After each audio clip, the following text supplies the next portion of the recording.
afternoon and welcome to Midday Live. I am Wendy Lai. Coming up this afternoon, Asanteman Council engages feuding parties in KNUST riots.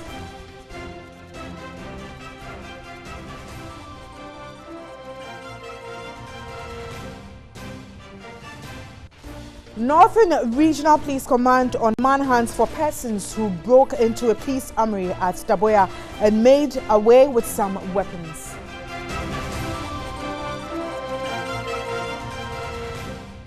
And Ethiopia's parliament approved senior diplomat Sahle Work as country's first female president.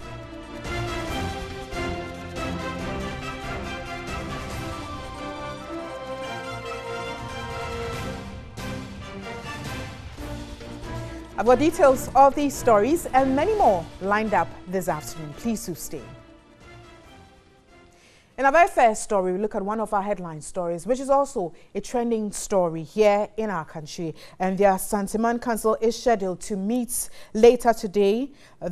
On the KNUST unrest, management and student representatives of the university are expected to appear before the council to explain circumstances leading to the violent demonstration. The Asantehene, who is chancellor of the university, has been out of the country. It is not clear how today's meeting will help resolve the impasse of the university's closure. A high-powered meeting led by Education Minister Matthew Opoku-Prempeh failed to prefer solution to the conflict.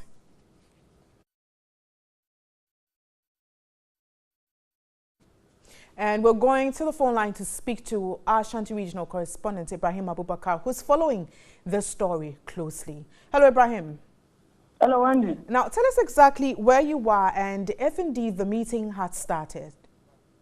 No, please. I'm currently standing at Menchia, exactly where the Kumasi Traditional Council is adjudicating cases. You know, usually on Thursday, that's what they do. They adjudicate chieftaincy cases and other litigation.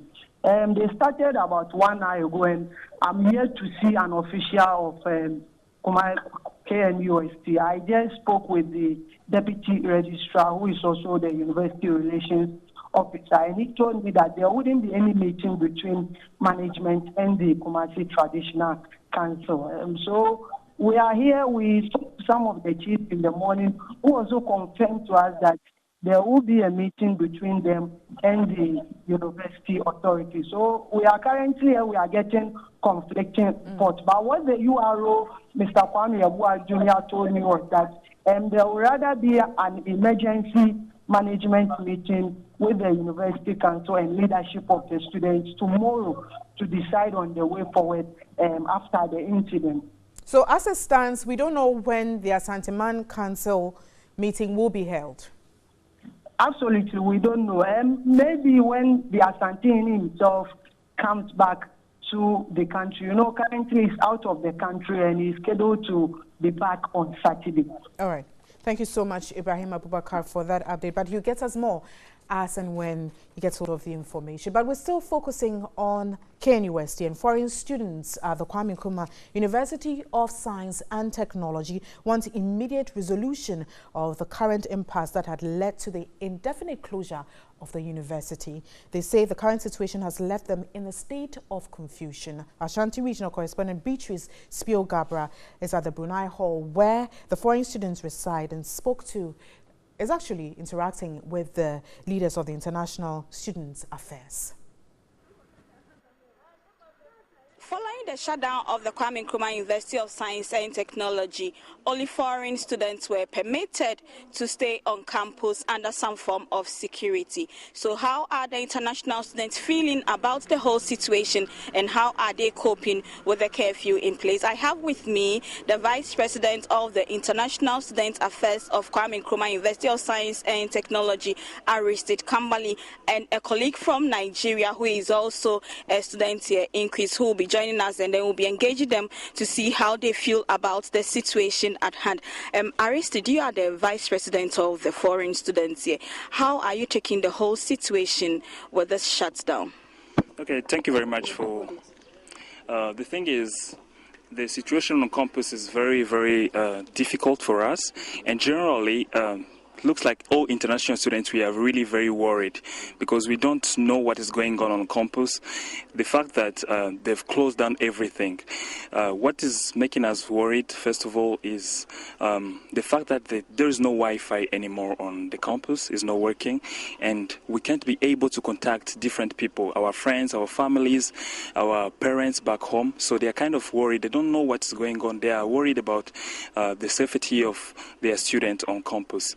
Another thing is also about the food on campus. There are some places such as Katanga where we normally get the food, but we can't get the food anymore because the place is closed. And that's the place where we normally get cheap food at an affordable price for everyone.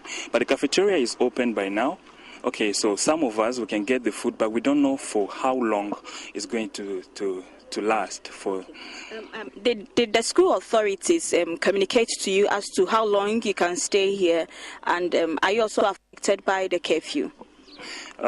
Actually, what we know from the school authorities is that we have to stay back in Brunei until further notice. So we don't know how soon the decision is going to come.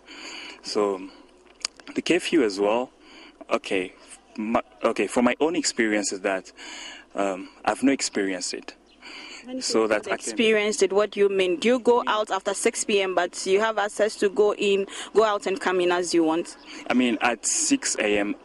p.m. I mean, I can go out and I move out without being asking any questions. So I experienced that yesterday, and it didn't affect me at any way. Increase. You are from Nigeria. Have your parents heard about what is happening here, and how worried are they that you are here in the midst of all this chaotic situation? Well, most parents have heard about the whole thing, and then they have put pressure on their children to come back home. Yeah, so a handful of Nigerian students have actually gone back home as I'm speaking to you. And how do you feel about the whole situation? How is it affecting you personally? Well, personally, the primary reason we are here in Ghana is for studies, you understand, and that has been put on hold. So all of us are concerned. Our parents are concerned. We personally, we are concerned. It's just confusing, the whole situation, because the university has told us to stay back while the Ghanaian students have gone back home, but then they have not said any other thing to us. So we don't know how long we are going to stay here. We don't know what is going to happen. We don't even know what is happening right now. We're just staying in Brunei. Okay. If you had your way, would you want to go back to Nigeria? And why are you still around? Well, I'm still around because I'm hoping that everything will get settled and then we'll be going back to classes soon. But then, if it prolongs, you understand, you find most international students going back home eventually. Yesterday there was a meeting, and we heard that it is beyond the management of the university now. That is the council now. Government now has to take over. So if there is something that you have to tell the government in trying to resolve the situation, what would you tell them? Well, I'll tell them to listen to the student body, because without students, there will be no university. You understand? So they should listen to the SRC, and also, I don't know, they should just talk about the whole issue. You understand? Everything can be resolved. You get? So the earlier they resolve the whole thing, the better for all of us, because international students, they all know we've paid a lot of money to be here. You understand? And it is heartbreaking that we are not in classes right now. Vice President, how do you even assess the whole situation that has landed you all in this current condition that you find yourself? Basically, the situation to me is confusing. I don't really know what is going on. What I can say is that for the international student to be here is affecting us and affecting our studies. So we don't actually know how we are going to cope with that, because it's something, if there is a reason why I'm in Ghana, it's because I came to study, and if I'm not studying, it's a problem. So I'm really hoping that this situation will be resolved as soon as possible for me to be comfortable, because honestly, I'm not comfortable. You heard me speak with the Vice President of the International Student Affairs of KNUST, Aristide Kambali, and a Nigerian student who is also not comfortable with the current situation on the KNUST campus. Their only plea is that those trying to resolve the impasse resolve it very soon. Thank you very much indeed, Beatrice Pio Gabra. We're still focusing on matters arising at KNUST. And the Deputy Minister of Education, Dr. Yaw Edutwum, says the disturbances at the university was as a result of leadership crisis. He, however, said whether the Vice-Chancellor would resign or not, it is a decision that will be made by stakeholders, including the Governing Council. He spoke on Sunrise on 3FM this morning. Students of the Kwame Nkrumah University of Science and Technology, KNUST, are calling for the resignation of their Vice-Chancellor, Professor Obri Danso, following Monday disturbances.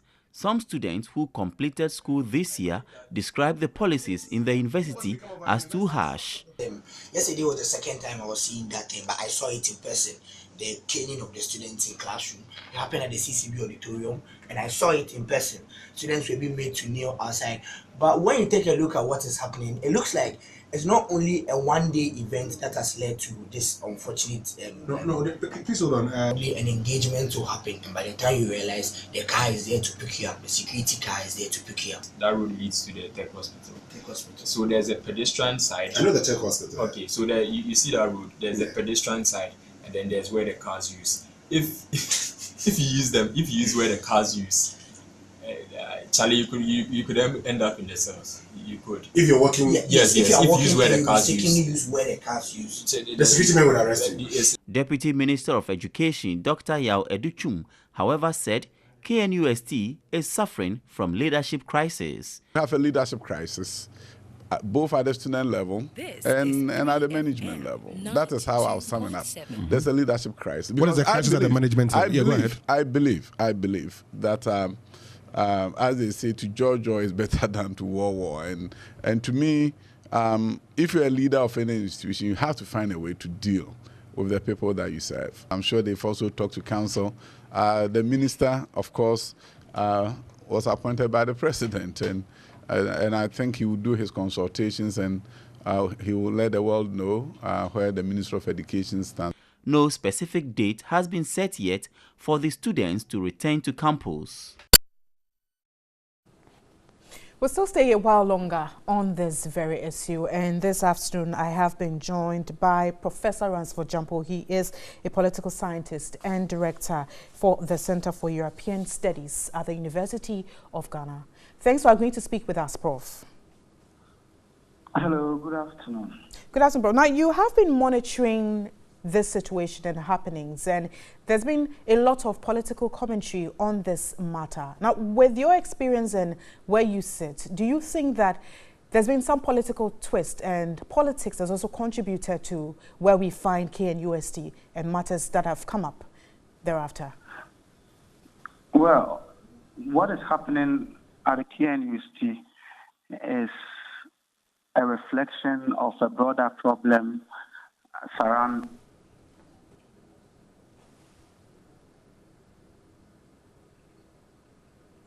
I think we've lost Professor Jampo there, but we'll try and get him as and when. Are you back on the line, Prof? Well, we've still lost him there. But when we get him, we'll speak to him on this issue. But we're still focusing on KNUST, and a group calling itself Concerned Students of KNUST is demanding the resignation of the Vice-Chancellor, Professor Obri Danso, for independent investigations into the students' unrest. Leader of the group, Boache Yadom, says that an interim management should be set up to oversee the running of the university.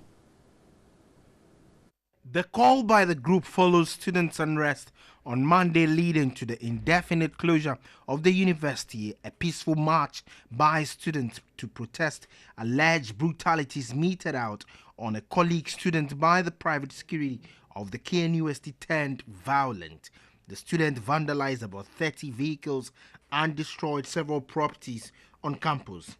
Students have been sent home and a dusk to dawn curfew imposed by the Ashanti Regional Security Council.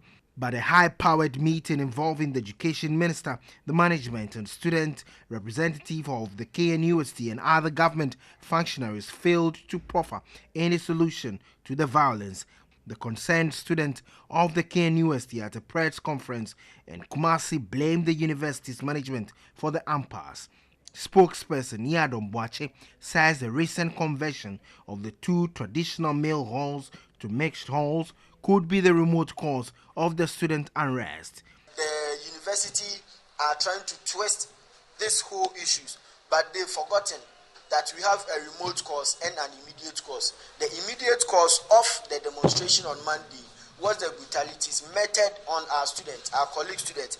They want the Vice Chancellor, the Dean of Students, the university's relations officer and the head of security all to step aside. There should be the formation of an interim management of the university, since those in charge now couldn't manage things well and couldn't help matters. There is the need for reforms in the policies of the university to reverse the status quo and restore the true independence of the students.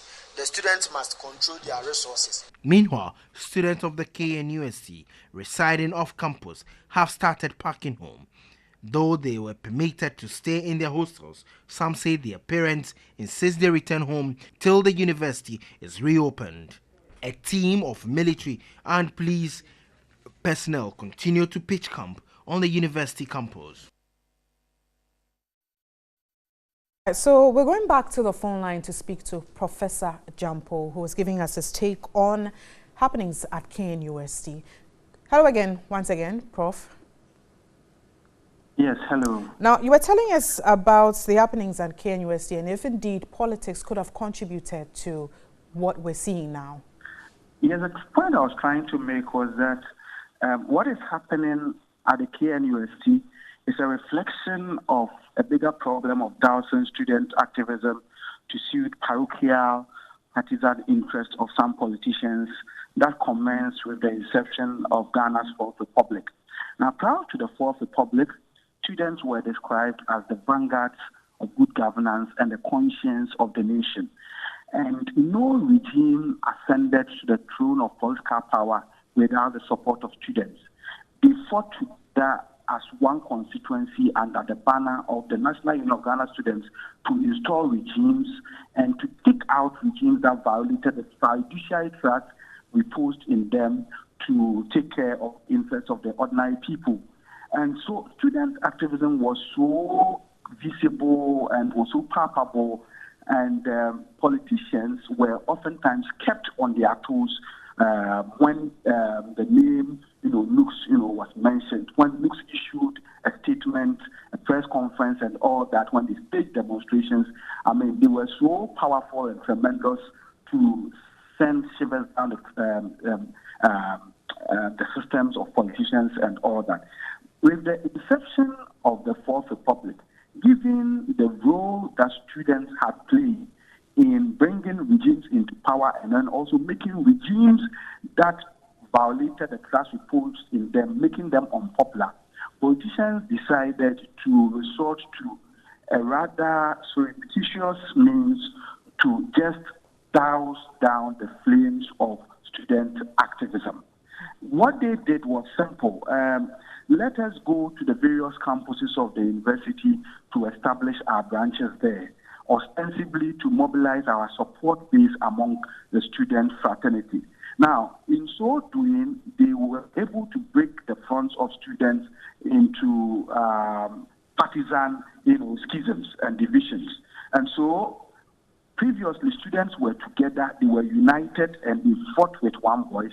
But now, politicians succeeded in breaking their fronts, so into MPP branches and then NDC branches. And that was enough to break the front of students. But they didn't stop there. They went on to also ensure that the election of even SRC executives and NUX executives was done in a manner that would ensure that people who were radical and could mobilize students against regimes were not elected. And so if you have followed student elections, you will see that politicians play a role behind the scenes to influence the outcome of elections. They sponsor candidates and give them money and give them assurances. Once they are elected, they assure them, look, don't mobilize against us. And when you get out of school, get you positions in government, who will sponsor your further education abroad. They do all these things. And then also, they sponsored the formation of splinter groups out of the parent-student body.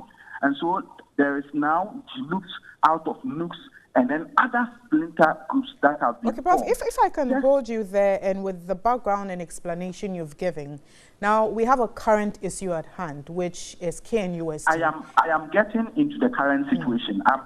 So just allow me to make the point. I would get into the current situation. So my point is that as a result of the breaking of the fronts of students, students are now seen as, well, those are children. And don't forget, some university authorities also decided to take advantage of the situation to also decide who should be as the president.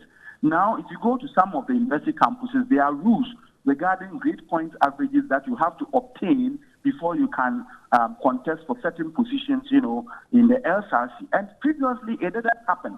And so these things have led to the selection or election of people who are rather docile as leaders of student bodies. And because now the student bodies are being led by those docile people, some university authorities now feel that we can force any decision down the throat of students without engaging them in dialogue. And so, in my view, that is one reason why what is happening in the KNUST is happening. There may be laudable reasons why you may want to create or decide on who the constitution affords and all that. But the point is, you must engage the student in extensive dialogue before these decisions may be implemented. But I think somebody felt that, well, their kids, their fronts are broken, they are no longer forced to be reckoned with, so we can just force down any decision, their truths. And this is what has happened. And so what has happened, I don't like the fact that it resulted in the destruction of property. But to some extent, I hail it as a reassertion of student activism. And if we encourage it, it will play a long way to deepen our democratic quality. You need students to go back to their lost glory and the days that they were referred to as the conscience of the nation, so that politicians will continuously be kept on their toes. Thank you so much, Professor Ransford Jampo. He is a political scientist and director for the Center for European Studies. You're still watching Midday Live. It's now time to hand over the microphone to you and give you the platform to air your stories on MTN Video Report.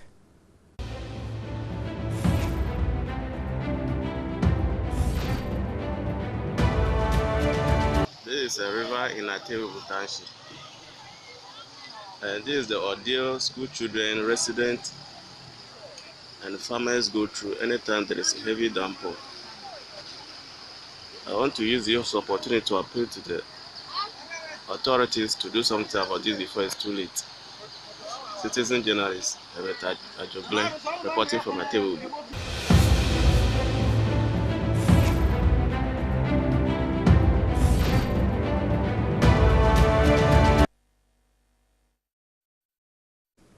Well, we'll say a very big thank you to Herbert for sending us that report. You can also send us your very own reports. You're still watching Midday Live. Do stay with us.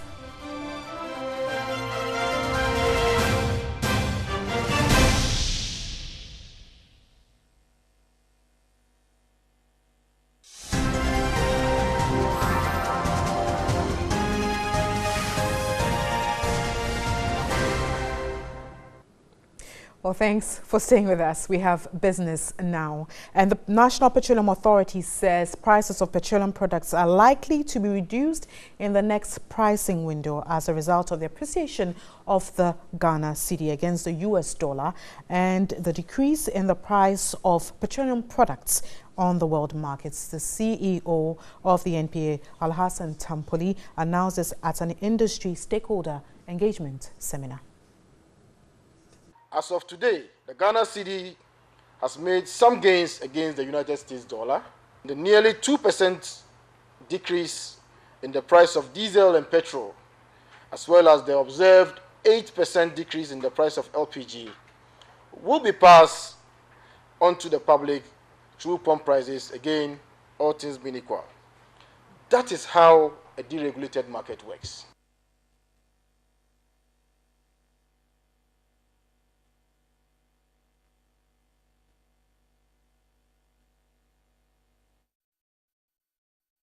So earlier we did hear from the Institute of Energy Securities that prices would go up. A lot of stakeholders have also come up with their very concerns on this very issue. And I do have in the studio Midday Mohammed. He's a lead researcher with the Institute of Energy Security. Good afternoon, Midday, and thanks for your time. Now, should Ghanaians indeed trust the word of the NPA in relation to the decrease?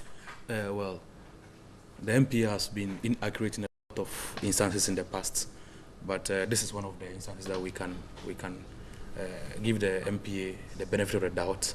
The figures we have seen so far indicate that the coming window is going to, Ghanaians are going to have some relief of reduction.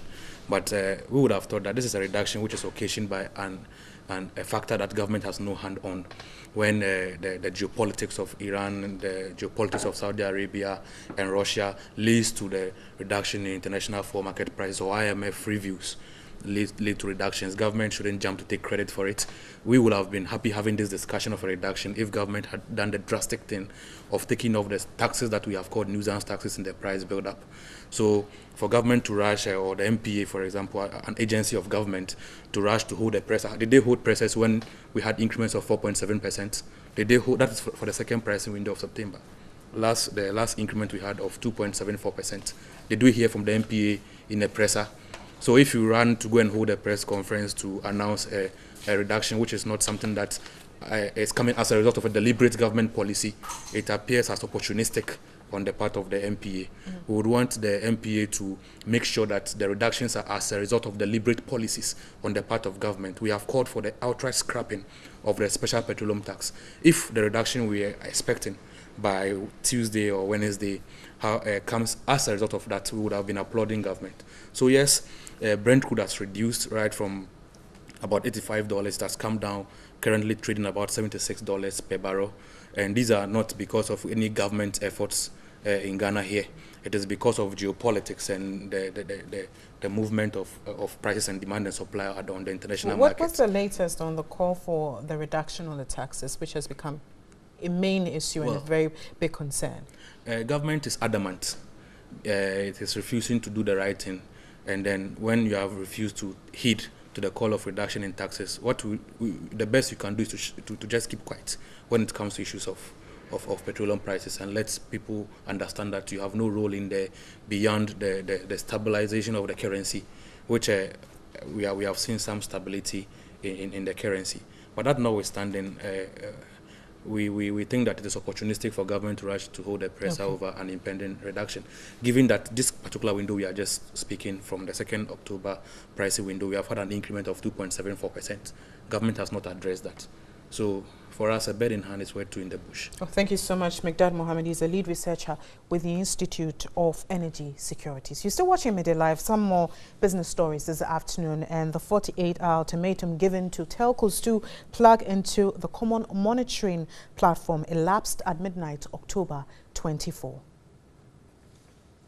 I haven't yet got any feedback about any reluctance to comply, but I'll find out. The 48 hours ends today.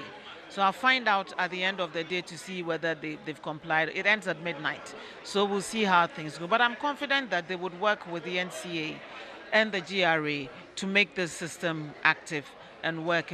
Minister of Communication Eslo Wusu noted the only motivation for implementing the KNUST GVG revenue assurance and monetary platform is to provide an objective means of verifying the information provided by the telecommunication companies for tax revenue purposes in accordance with the law. We really do need to have visibility over the volumes and values of transactions on mobile money that are taking place in the country currently.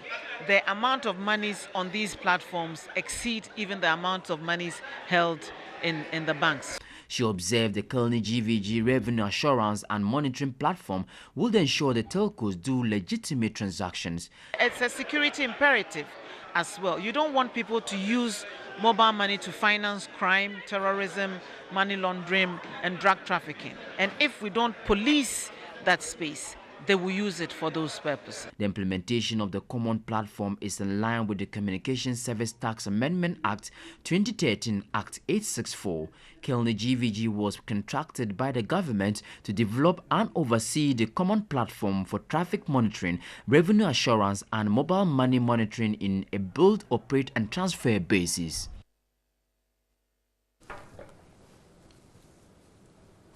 All right, from that story, we look at Natural Petroleum Authority. It's saying that it's developing a new bulk distribution company that's BDC licensing requirements. And the CEO of the authority, Asanteman, made this known at an industry stakeholder engagement here in Accra. The license will be in two categories. Category 1 BDC license holders will be authorized to import crude oil as well as procure, store, distribute, and sell petroleum products wholesale to oil marketing companies, while Category 2 BDC license holders will not be permitted to import petroleum products into the country. Category B will be having to pay a different license fee, but they will, however, be authorized to engage in exports of petroleum products to neighboring countries. This is to ensure that financially distressed BDCs remain in business and honor various financial obligations to the states and the banking industry. The Chief Executive Officer explained numerous issues in the industry, including the recent adjustment of prices of petroleum products by oil marketing companies for the October 16 to 31st pricing window. He said the reaction by some interest groups suggests that a lot more work needs to be done to educate the public on the tenets of a deregulated industry and its ramifications. He said close collaboration with the securities agencies, the authority so far has arrested and detained 43 bulk road vehicles and 1 canoe for engaging in all manner of illegal activities. 1 canoe is capable of storing 120,000 liters of petroleum products. By the arrangement that we have put in place, we shall, together with the security agencies, putting some of them up into the flames. On the cylinder recirculation model of LPG distribution, he said the authority is currently engaging relevant stakeholders before rolling out the program.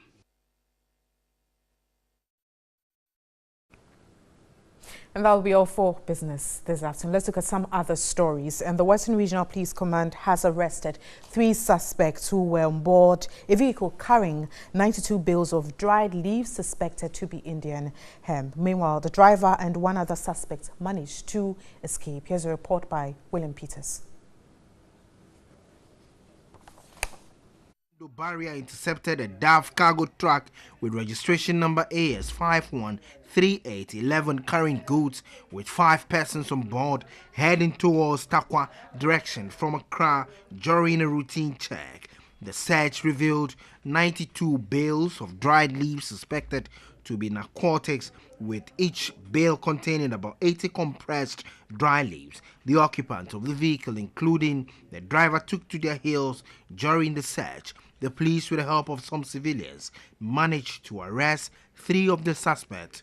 The suspects and the vehicle has since been handed over to the Western Region Drug Law Enforcement Unit, DLEU, for further investigations. The Public Relations Officer of the Western Regional Police Command, DSP Olivia Erabna Ediku, says efforts are being made to arrest the driver, whose name was given as Tola, aka Yaukujo, who managed to escape. The leaves will be sent to Accra for testing to establish whether it is really Indian hemp or not. I'll commend our personnel at the barrier.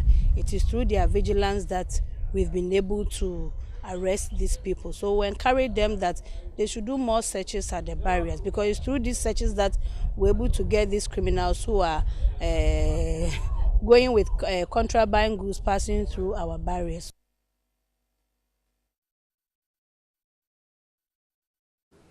To one of our headline stories, and some suspected armed robbers last Saturday broke into the police armory in Daboya in the North Gonja district of the Northern Region.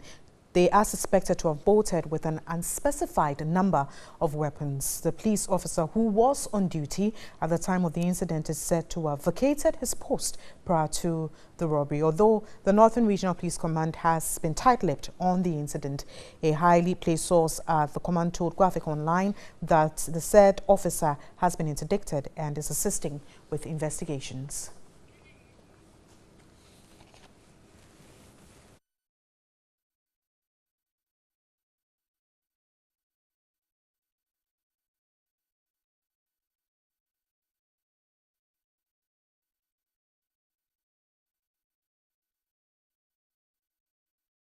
We're following this story and bring you some more updates in our subsequent bulletins. But to some other stories, and residents of Nkrumah municipality in the Greater Accra region have kicked against the Assembly's plan to construct toilet facilities, claiming they cannot afford. Now, the move by the Assembly seeks to address the problem of open defecation in the area. The residents took the decision to resist using the toilet facility after accusing the Assembly of causing their arrest on October 5. The police and the task force embarked on a dawn swoop to arrest recalcitrant residents who openly engaged in open defecation at the beach. However, the arrest angered the Member of Parliament Dr. Okoboy, who directed for their release, claiming he was not informed. After consulting the Municipal Chief Executive for Nkrumah Municipal Assembly, a stakeholders meeting was convened with the people of Teshi to discuss open defecation. During the meeting, the Member of Parliament for the area cited reports from the residents on the lack of adequate toilet facilities and inadequate resources to pay for its use. He noted emphatically that failure to comply with directives after providing them with adequate toilet facilities will lead to stiffer punishments. When we have done our part, which is to provide adequate facilities, have adequately engaged the community, and we have people who still say that that is where we'll go, for that we'll let the law bite. But you see, when the law starts biting at that time, because of all these provisions engagements, those who will be arrested will be in the minority. And most importantly, you will get community support to punish them. The Municipal Chief Executive of the area, Elizabeth Na Ajele Chumdramena, assured to get enough toilet facilities to address grievances of the community. I've heard from the citizens that unless we construct more of the toilets for them, so very soon, I think we'll have to take it up and then construct more of the toilets, especially at the beaches for them. The Teshi District Commander of Police, Superintendent Peter Yambila, pledged commitment to support the Assembly in the fight against open defecation. We are still going to fight because the President said by 2020, Accra should be the cleanest in Africa. So we are going to see, we are going to fight in conjunction with the EPA so that Teshi, being part of Accra, will also be one of the cleanest cities that we can find. The public health engineer for Lek Mayao, Eduse Boateng, underscored the need to educate residents against open defecation. We will continue to do our work, but as discussions have gone on, we will interact more with the people and then we'll ensure that they get enough household toilets, and also our public places, we will site public toilets for them. So we will keep this menace. To news we have for you, and a swift intervention by the Attorney General saved the Inspector General of Police, David Asanteman, from being sentenced Thursday for contempt of courts. The IGP, who was found guilty of contempt for disobeying a court order to provide police escort, was to be sentenced today. But when the case came up in court, Deputy Attorney General Godfred Yeboah Dame announced his outfit has appealed the conviction of the IGP. He was not in court Thursday, but the Deputy AG apologized for the IGP's absence. He then announced to the High Court, presided over by Justice Daniel Mensah, that they have filed 3 applications to prevent the court from sentencing the IGP to either a jail term or fine.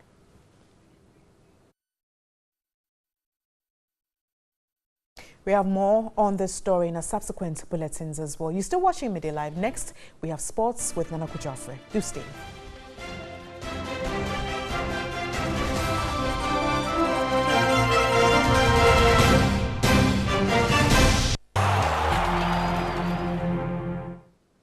Good afternoon. Welcome back to Midday Live here on TV3. My name is Anako Jafre with the sports update. Let's begin with the latest FIFA rankings released by FIFA. Ghana dropped 1 place in the latest FIFA rankings released for the month of October. The Black Stars are now ranked 52nd in the world and 7th on the African continent. They missed the chance to accumulate points after their double-header against Sierra Leone for the 2019 Africa Cup of Nations qualifier was cancelled by CAF.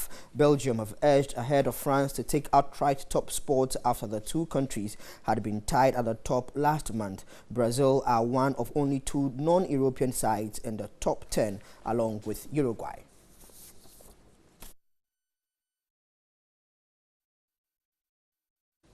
And now we build up to the 2018 Africa Women's Championship, and Ghana's Black Queens have lined up 3 international friendly games ahead of the 2018 Women's Africa Cup of Nations next month.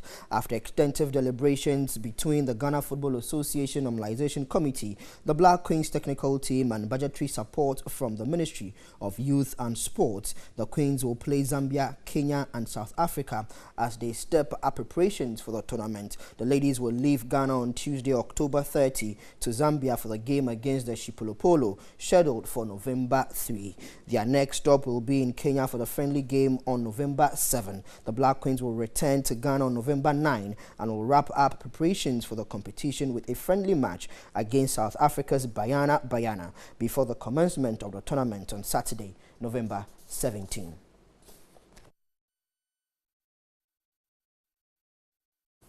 And she is by far the best female goalkeeper Ghana has produced in women's football. As we build up to the 2018 Women's Africa Cup of Nations next month, we begin our series on Black Queens heroes from the past. My colleague Nekia Mankwa sat down with the outstanding Abibatu Maimuna to Suleimana, former Black Queens goalkeeper. Don't pass me to go back. Now 40, Maimuna to Suleimana was a member of the Ghana women's national football team, the Black Queens, from 1995 to 2012. The former Queens captain represented the country at 3 World Cups in 1999, 2003 and in 2007. In that period, she made 37 appearances. Her club football career began in Accra at Post Ladies and later went on to play for Gatel Ladies, also in Accra, before the big move to Fabulous Ladies, where she retired from playing active football.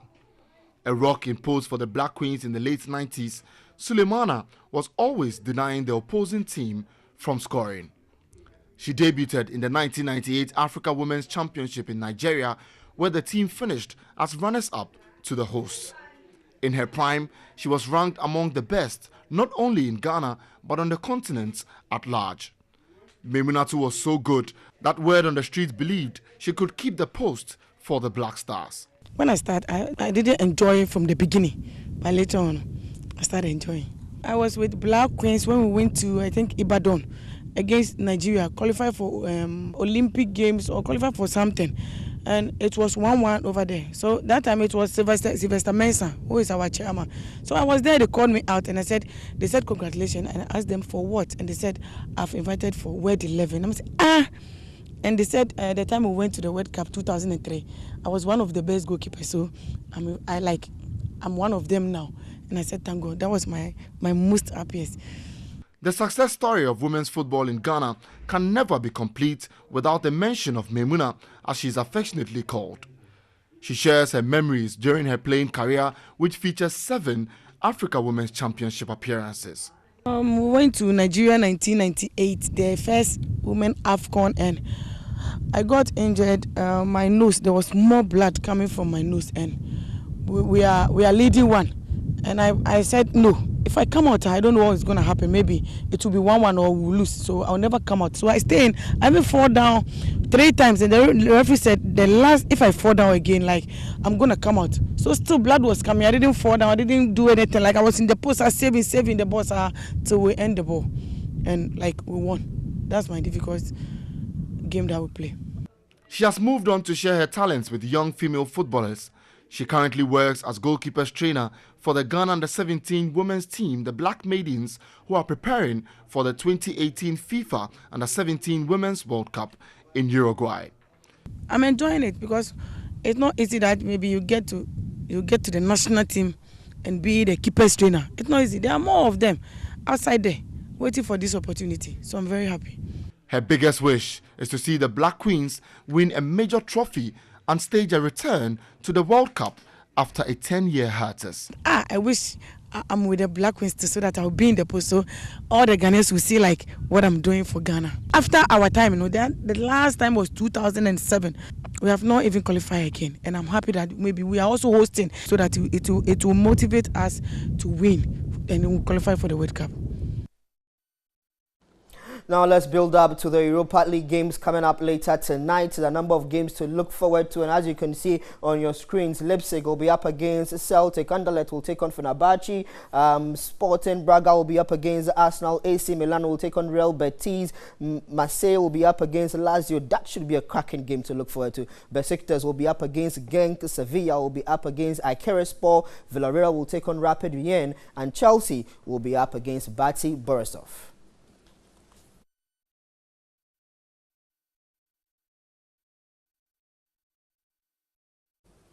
And that's how we wrap up the sports here on Midday Live. My name is Anako Jaffe. Thanks very much for watching. Always a pleasure serving you. International news is up next.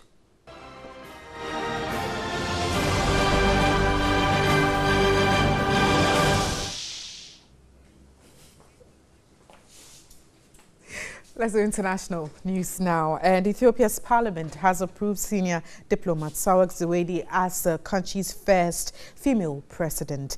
This has cemented another shift in the country's political system from Prime Minister Abiy Ahmed. She is the UN Under-Secretary General and Special Representative of the Secretary General to the African Union. She replaces Mulatu Witiru, who tendered his resignation to Parliament earlier on Wednesday. The president's post is a ceremonial one in Ethiopia.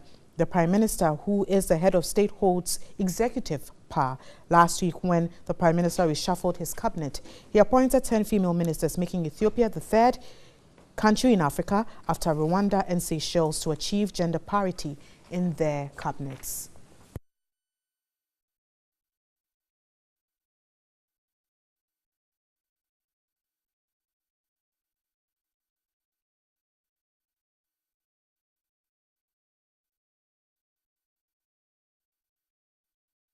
Away from that story, CIA Director Gina Haspel had an audio recording of the killing of Saudi journalist Jamal Khashoggi during her visit to Turkey this week. Representatives of the CIA and the Turkish intelligence have declined to comment on Haspel's review of the recording. Saudi Arabia's powerful crown prince Mohammed bin Salman claimed on Wednesday that the journalist's killers would be brought to justice before warning anyone against this trying to manipulate the crisis to drive a wedge between the kingdom and Turkey. His comments come after Donald Trump said if anyone in the kingdom's power structure had known about the plot, it would be its de facto leader, the crown prince.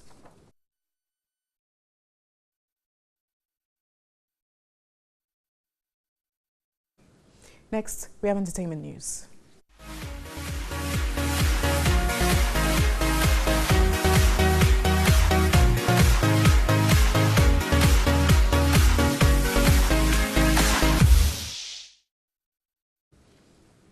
And in entertainment this afternoon, South African rapper Jambulani Chambo, popularly known as HHP, has died at age 38. The award-winning artist is seen as a man who made South Africa hip-hop popular, singing indigenous languages at the time when most local artists were imitating an American-style rap. Thousands of South Africans have taken to social media to pay their respects to him. The circumstances of his death have not been confirmed, but HHP had openly struggled with depression in recent years. South Africa's ruling party, the African National Congress, has also expressed its condolence.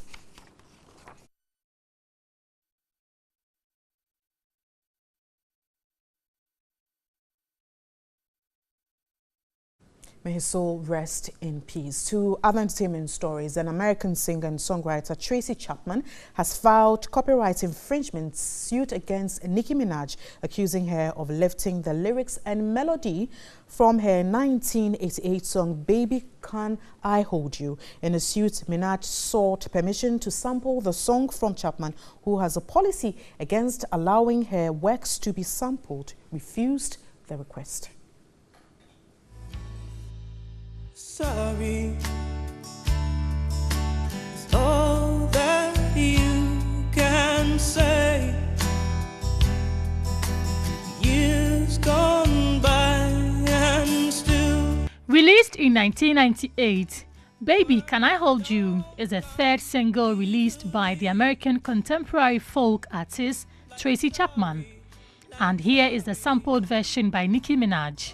Hey baby, even though you break my heart, I still love you.